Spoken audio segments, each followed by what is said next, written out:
Okay, सब इधर ध्यान दो। अभी आज हम करेंगे illustration number 6, page number 296। Question में ध्यान दो सभी लोग। From the following trial balance and information given to you, prepare trading account, profit and loss account and balance sheet as on 31st March 2018 in the books of messrs Abhay. किसके books में entries करनी है? Messrs Abhay. So in the books of messrs Abhay कौन से date का बनाना है trading account? For the year ended 31st March 2018। तो for the year ended 31st March 2018 profit and loss को भी लिखना है 31st March 20। Then balance sheet as on 31st March 2018। अब सबसे पहले क्या करना है? एडजस्टमेंट के मार्क कर लेते हैं। फर्स्ट एडजस्टमेंट देखो क्या है। Closing stock cost price rupees 37,000 and market price rupees 40,000। कौन सी प्राइस रिकॉर्ड करनी है हमें? जो प्राइस सबसे छोटी है, जो प्राइस सबसे छोटी है वो प्राइस रिकॉर्ड करनी है। तो कौन से रिकॉर्ड करेंगे? Cost price 37,000। हमारा क्लोजिंग स्टॉक ये कंपलसरी आइटम है। आउटर कॉलम में देखो 37,000 एंड इसका सेकंड इफेक्ट कहां पे? ये हमारी क्या हो गई? असेट हो गई। सो बैलेंस शीट असेट में लिखना है closing stock. Balance sheet asset में लिखना है क्लोजिंग स्टॉक 37,000 आउटर कॉलम।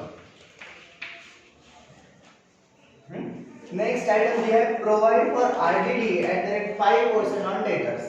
किसको टिक करेंगे? आरडीडी है, डेटर्स के ऊपर क्रिएट करनी है। सो सन्ड्री डेटर्स को टिक करो। डेटर्स एंड क्रेडिटर्स है। सो डेटर्स के अमाउंट को टिक करना है डेबिट कॉलम पे। एंड क्वेश्चन में देखो बैक डेट्स दिए हैं क्या? बैक डेट्स को भी टिक कर लेना है। ओके, नेक्स्ट आइटम है outstanding expenses, wages and salary. एक वेजेस एंड सैलरी को टिक कर दो। Wages and salaries. Adjustment number 4, provide depreciation on machinery at the rate 10% and furniture 5%। एक मशीनरी एंड एक फर्नीचर को टिक लगा लेना है। Machinery and furniture. Second last adjustment है allow interest on capital. Capital को भी टिक कर लो। एंड लास्ट एडजस्टमेंट है प्रीपेड इंश्योरेंस। इंश्योरेंस को भी एक टिक कर लेना है। अब एडजस्टमेंट के मार्क हो गए। सबसे पहले आप पोस्टिंग कर लेते हैं। फर्स्ट आइटम दिया है कैपिटल, फिक्स्ड आइटम है हमारा 2,28,000 इनर कॉलम में लिखना है। 2,28,000 इनर कॉलम। नेक्स्ट दिया फर्नीचर। फर्नीचर क्या है? असेट है, बैलेंस शीट असेट में फर्नीचर, उसको हमने टिक किया है। इनर कॉलम में लिखना है 40,000। एक लाइन छोड़नी है, एडजस्टमेंट करनी है हमें। नेक्स्ट आइटम दिया इंश्योरेंस। डायरेक्ट एक्सपेंस है, इनडायरेक्ट? इनडायरेक्ट एक्सपेंस है, फैक्ट्री से रिलेटेड नहीं है। अगर फैक्ट्री से रिलेटेड होता तो फिर डायरेक्ट एक्सपेंस है, लेकिन यहाँ पे कुछ मेंशन नहीं है। तो इनडायरेक्ट एक्सपेंस ट्रीट करना है, उसे प्रॉफिट एंड लॉस अकाउंट के डेबिट में लिखना है। टू इंश्योरेंस, उसको हमने टिक किया है। सो इनर कॉलम में मेंशन करना है उसे। To insurance 10,000 rupees inner column, एक लाइन छोड़नी है। नेक्स्ट दिया सैलरीज। कहाँ पे? Direct and indirect? Indirect expense. Profit and loss account debit side to salaries. 17,000 inner column. 17,000 inner column. Next है कैरेज इनवर्ड। कहाँ पे जाएगा कैरेज इनवर्ड? डायरेक्ट एक्सपेंस है, क्रेडिट के डेबिट में। टू डन, यहाँ तक हो गया। अब फर्स्ट एडजस्टमेंट देखो क्या है। First adjustment closing stock. यहाँ पे हमारा एक स्टॉक इधर एक इफेक्ट हो गया, बैलेंस शीट असेट में भी हो गया क्लोजिंग स्टॉक का। सो फर्स्ट एडजस्टमेंट हो चुकी है। सेकंड एडजस्टमेंट में ध्यान दो क्या लिखा है।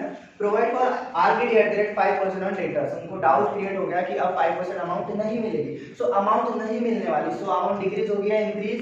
डिक्रीज होगी। सो प्लस करेंगे या माइनस? माइनस करना है। लेस आरडीडी को डेटर्स के नीचे less RDD eight the rate 5%, 4,500। Outer column में लिखना है 85,500। अब आप लोग मुझे बताओ, ये पैसे नहीं मिलने वाले हमें। सो बिजनेस का लॉस हो रहा है, इनकम लॉस हो रहा है। लेकिन क्वेश्चन में ऑलरेडी हमारे पास एक लॉस है। कितना है वो? 2,000 रुपीज। ये लॉस, नया लॉस क्रिएट हो गया, एक न्यू लॉस क्रिएट हो गया आरडीडी का। सो ये लॉस एंड पहले से हमारे पास एक लॉस है, तो इसमें क्या कर देंगे? हम इसे ऐड कर देंगे। यहाँ पे लिखना है add new RDD. Add new RDD 4,500। Total loss कितना हुआ? 6,500। डन। अब आप यहाँ पे ध्यान देना है, बैड डेट्स हमारे पास पहले से है 2000 रुपीज, एक नया लॉस क्रिएट हो गया 4000, तो टोटल लॉस कितना हुआ 6500। लेकिन क्वेश्चन में अभी देखो क्रेडिट साइड में क्या दिया है, एक आरडीडी दिया है 5000 रुपीज। इस आरडीडी का मीनिंग, एडजस्टमेंट में जो आरडीडी होता है उसका मीनिंग क्या होता है, वो हमारा लॉस क्रिएट कर रहा है। लेकिन क्वेश्चन में जो आरडीडी होता है उसका मीनिंग क्या होता है, वो हमारा एक इनकम है। अब टोटल लॉस अगर 6500 है एंड उसमें से आपको 5000 रुपीज मिल चुके हैं, तो एक्चुअल लॉस कितना, तो ये हमें कैलकुलेट करना है। तो टोटल लॉस है 6500, इसमें से आपको 5000 रुपीज मिल चुके हैं, तो हमारा एक्चुअल लॉस कितना हो रहा है, ओनली 1500। सो ये क्रेडिट साइड में जो आरडीडी दिया है 5000, ये हमें प्लस करना चाहिए माइनस करेंगे, तभी हमें क्या होगा, हमारा एक्चुअल लॉस पता चलेगा। सो जो क्वेश्चन में आरडीडी दिया रहता है क्रेडिट साइड में, हम क्या कहते हैं, ओल्ड आरडीडी। क्या फुल फॉर्म है इसका, रिजर्व फॉर डाउटफुल डेट्स। यहाँ पे देखो less old RDD 5000 rupees, outer column में लिखना है 1500। Third adjustment, outstanding expenses wages rupees 3000। देखो वेजेस हमारे पास ऑलरेडी हमने एक्सपेंस किया है 8000 का, अब वो लोग बोल रहे हैं कि आउटस्टैंडिंग है 3000। आउटस्टैंडिंग कितना है 3000 और पैसे देने हैं। सो ये ऑलरेडी एक्सपेंस हो चुका है 3000, अगर और देंगे तो एक्सपेंस इंक्रीज होगा या डिक्रीज, इंक्रीज होगा। एक्सपेंस इंक्रीज होगा तो हमें प्लस करना चाहिए माइनस, प्लस करना है। सो वेजेस के नीचे लिखो ऐड आउटस्टैंडिंग, अमाउंट है उसकी 3000, आउटर कॉलम में लिखना है 11000। वैष्णवी अभी पैसे देने हैं हमें, इसलिए बिजनेस में क्या क्रिएट होगी, लायबिलिटी। सेकंड इफेक्ट कहां पे जाएगा, balance sheet liability side, outstanding wages, amount है 3000, डायरेक्टली आउटर कॉलम में। ध्यान देना है कि सेकंड इफेक्ट लेते समय जो एडजस्टमेंट में अमाउंट रहती है उसका ही सेकंड इफेक्ट देना है। ओके, नेक्स्ट दिया सैलरी आउटस्टैंडिंग है 3600। हमारे पास सैलरी कितनी है 17000, ये भी आउटस्टैंडिंग है। क्या करना है, उसे ऐड करना है, उसमें लिखो add outstanding, add outstanding 3600। Outer column में लिखना है 20600। सेकंड इफेक्ट कहां पे जाएगा Radhika, liability side, outstanding salary 3600। Next adjustment है provide depreciation on machinery at the rate 10%। ना डेप्रिसिएशन मींस क्या, डेप्रिसिएशन क्या होता है, हाँ, असेट को यूज करके उसकी जो वैल्यू डिक्रीज होती है तो उसे हम क्या कहते हैं, डेप्रिसिएशन। अगर असेट की वैल्यू डिक्रीज हो रही है तो उसमें ऐड करना चाहिए माइनस करना है। कितना परसेंट करना है, वो 10% माइनस करना है। तो मशीनरी की वैल्यू है 50000, अब 10% डेप्रिसिएशन बोल रहे हैं, यानी उसकी वैल्यू 10% से क्या करनी है, हमें डिक्रीज करनी है। डिक्रीज करनी है तो हमें यहाँ पे करना होगा माइनस, तो उसके नीचे लिखना है less depreciation eight the rate 10%। 10% कैसे कैलकुलेट करना है, जो कुछ भी अमाउंट है उसका एक जीरो हटा दो, यानी कितना आएगा 5000 रुपीज। सो 5000 माइनस करना है, आउटर कॉलम में लिखना है 45000। अब असेट की वैल्यू हो गई डिक्रीज, ये बिजनेस का इनकम है या लॉस, लॉस है। तो सेकंड इफेक्ट कहां पे देना है, प्रॉफिट एंड लॉस के डेबिट में। डायरेक्ट लॉस है या इनडायरेक्ट, प्रोडक्शन से कोई संबंध नहीं है, इनडायरेक्ट लॉस है, प्रॉफिट एंड लॉस अकाउंट के डेबिट में लिखना है to depreciation on machinery 5000 rupees. चलो नेक्स्ट, सेम एडजस्टमेंट में बोला कि फर्नीचर के ऊपर 5% डेप्रिसिएशन निकालना है। फर्नीचर के ऊपर 5%, तो हमारे पास फर्नीचर कितना है 40000, डेप्रिसिएट करना है, अमाउंट माइनस ही करनी है, लिखना है उसके नीचे less depreciation eight the rate 5%। अब 5% कैसे कैलकुलेट करना है, 10% के लिए क्या करते हैं हम, एक जीरो हटा देते हैं, तो अमाउंट कितनी आएगी 4000। अब 5% निकालना है तो उसका हाफ कर दो, यानी कितना आएगा 2000 रुपीज। अगर आपको ऐसे नहीं करना तो डायरेक्टली 40000 into 5 डिवाइडेड बाय 100 ये करके आप कैलकुलेशन कर सकते हो। आउटर कॉलम में लिखो 38000, इसका सेकंड इफेक्ट कहां पे, लॉस हो रहा है, प्रॉफिट एंड लॉस अकाउंट के debit side to depreciation on furniture. अब मेरे पास स्पेस नहीं है इधर, आप लोग लिखो to depreciation on furniture 2000 rupees, 2000 rupees. Okay, अब सेकंड लास्ट एडजस्टमेंट में ध्यान दो क्या लिखा है, allowed interest on capital at the rate 5% per annum. Capital के ऊपर हमें इंटरेस्ट कैलकुलेट करना है। मैंने आपको बताया था कि बिजनेस एंड बिजनेस का ओनर ये दोनों अलग अलग कंसेप्ट है। सो कैपिटल पे इंटरेस्ट चार्ज करना है। कैपिटल कौन देता है बिजनेस को, बिजनेस का ओनर। बिजनेस का ओनर ने कैपिटल लाया, अब बिजनेस कह रहा है कि उसके ऊपर हमें क्या करना है, इंटरेस्ट प्रोवाइड करना है। कितना परसेंट, 5% इंटरेस्ट प्रोवाइड करना है। सो अगर कैपिटल के ऊपर हम इंटरेस्ट देंगे, कौन दे रहा है इंटरेस्ट? बिजनेस दे रहा है उस ओनर को। सो बिजनेस का क्या हो रहा है? एक्सपेंस हो रहा है, बिकॉज वो इंटरेस्ट दे रहा है। लेकिन उस ओनर का क्या हो रहा है? इनकम हो रहा है, उसका तो कैपिटल इंक्रीज होगा। सो आप मुझे बताओ, अगर बिजनेस ने इंटरेस्ट दिया तो उस बंदे का तो फायदा हो रहा है, किसका? उस ओनर का। उसका कैपिटल इंक्रीज होगा या डिक्रीज? इंक्रीज होगा। सो इंटरेस्ट ऑन कैपिटल, हमें कैपिटल में क्या करना है? फिर ऐड करना है, add interest on capital. Add interest on capital at the rate 10, कितना परसेंट बोला है? 5%। 5% ऐड करो, उसमें अमाउंट लिखनी है 11,400। कैलकुलेशन आउटर में नहीं लिखना है, बाद में करेंगे। इतना समझ में आया कैपिटल में ऐड क्यों किया? अब ये इंटरेस्ट किसने दिया है? ये इंटरेस्ट किसने दिया है? किसको? बिजनेस ने दिया है ओनर को। सो बिजनेस इंटरेस्ट प्रोवाइड कर रहा है। सो बिजनेस का क्या हो रहा है? ये एक लॉस हो रहा है, एक एक्सपेंस हो रहा है। तो सेकंड इफेक्ट कहां पे जाएगा? प्रॉफिट एंड लॉस अकाउंट के डेबिट साइड क्या लिखना है? To interest on capital. क्यों लिखना है ना प्रॉफिट एंड लॉस के डेबिट में? किसने दिया है किसको इंटरेस्ट? बिजनेस ने इंटरेस्ट दिया है ओनर को।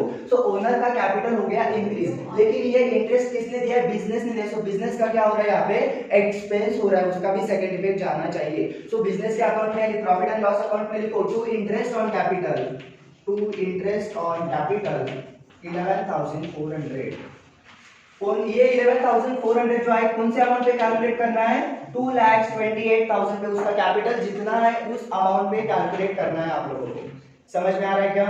चलो नेक्स्ट है जिसमें लिखा है प्रीपेड इंश्योरेंस 2,000 रुपीज। प्रीपेड पहले से ही पे कर चुके हैं, जब पे करने का टाइम आएगा तो फिर से पे करने की जरूरत है नहीं। सो क्या करना है? प्रीपेड, अब टाइम आ गया है, क्या करना है? उसे पहले से पे कर दिया है, माइनस कर दो, less prepaid. Less prepaid amount है 2,000 रुपीज, आउटर कॉलम में आएगा 8,000 एंड इसका सेकंड इफेक्ट कहां पे जाएगा? प्रीपेड का बैलेंस शीट असेट में। करेक्ट, बैलेंस शीट असेट में लिखो प्रीपेड इंश्योरेंस 2,000 रुपीज। यहां तक किसी को कुछ डाउट है? एडजस्टमेंट में, पोस्टिंग में? नहीं। अब हमारी एक हिडन एडजस्टमेंट बाकी है। बैंक लोन दिया था उन्होंने 6% बैंक लोन, ब्रैकेट में लिखा है टेकन ऑन 1 अक्टूबर 2017। इसका क्या मीनिंग होता है? बैंक से लोन लिया है, बैंक से लोन लिया है 50,000 रुपीज, लेकिन कब लिया है? 1 अक्टूबर को लिया है। सो ये 6% का मीनिंग होता है कि हमें 6% इंटरेस्ट उनको प्रोवाइड करना है। सो कितने महीने का प्रोवाइड करना है? लिया कब है उन्होंने? 1 अक्टूबर को। सो अक्टूबर से लेकर मार्च तक काउंट करो, देखो अक्टूबर, नवंबर, दिसंबर, जनवरी, फरवरी एंड मार्च, यानी कितने महीने का इंटरेस्ट देंगे? 6 महीने। जब से लिया है तब से इंटरेस्ट कैलकुलेशन हमें करना होगा। सो ये 50,000 को देने ही देने, इसके साथ इंटरेस्ट भी देना है। सो इसमें ऐड करेंगे या माइनस? ऐड करना है। तो यहाँ पे को add interest eight the rate 6%। Add interest eight the rate 6%। कितना आएगा 6 महीने के लिए? कैसे कैलकुलेशन करना है? 50,000 कितना है परसेंटेज? 6। जब भी परसेंटेज कैलकुलेट करते हो तो डिवाइडेड में क्या लेते हैं हम? 100। कितने महीने का कैलकुलेट करना है? 6 महीने का कैलकुलेट करना है। साल में कितने महीने होते हैं? तो इसका कैलकुलेशन करना है आपको, 1,500 आएगा। समझ में आया? अब ये इंटरेस्ट जो प्रोवाइड करना है, कौन दे रहा है इंटरेस्ट? किसको? बिजनेस दे रहा है बैंक को। बिजनेस का क्या हो रहा है? एक्सपेंस। कहां पे जाएगा second effect? Profit and loss account के डेबिट साइड लिखा है to interest on bank loan, to interest on bank loan.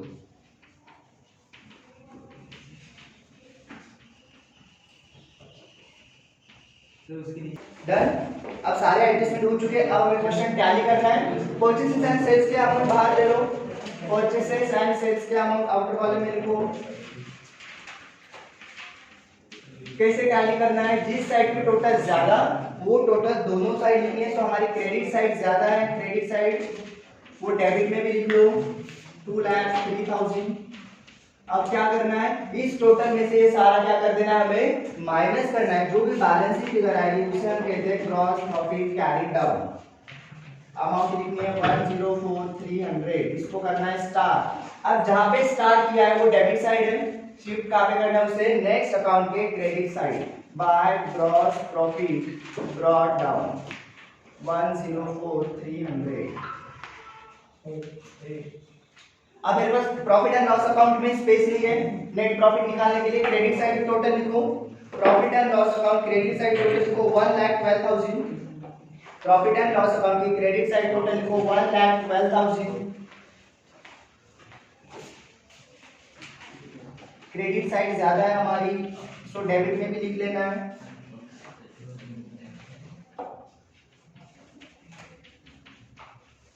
अब इस 1,12,000 में से ये क्या करना है, डेबिट साइड हमें सारी माइनस कर देनी है, जो बैलेंसिंग फिगर आएगी उसको लिखना है टू नेट प्रॉफिट, अमाउंट आएगी 34,500, 34,500। अब ये प्रॉफिट हुआ है हमारा, प्रॉफिट हुआ है, कैपिटल इंक्रीज होगा या डिक्रीज, बिजनेस में प्रॉफिट हुआ है, कैपिटल क्या होगा, इंक्रीज या डिक्रीज, इंक्रीज, कैपिटल में ऐड कर दो भी, add net profit, add net profit 34,500, 34,500। अब देखो कैपिटल हमारे पास इतना था, उस पे इंटरेस्ट ऐड करना है, ड्राइंग्स माइनस करना है, नेट प्रॉफिट ऐड करना है, सारी चीजें प्लस माइनस करने के बाद आफ्टर कॉलम में लिखना है 2,59,900 एंड देन बैलेंस शीट आपको टैली करनी है। बैलेंस शीट बताओ मुझे टोटल कितनी आ रही है, दोनों साइड सेम आनी चाहिए, दोनों साइड सेम आनी चाहिए। आप अपना अपना टोटल करना है, बोर्ड पे मत देखो, देखो दोनों साइड सेम आ रही है। लास्ट ट्रांजैक्शन आपका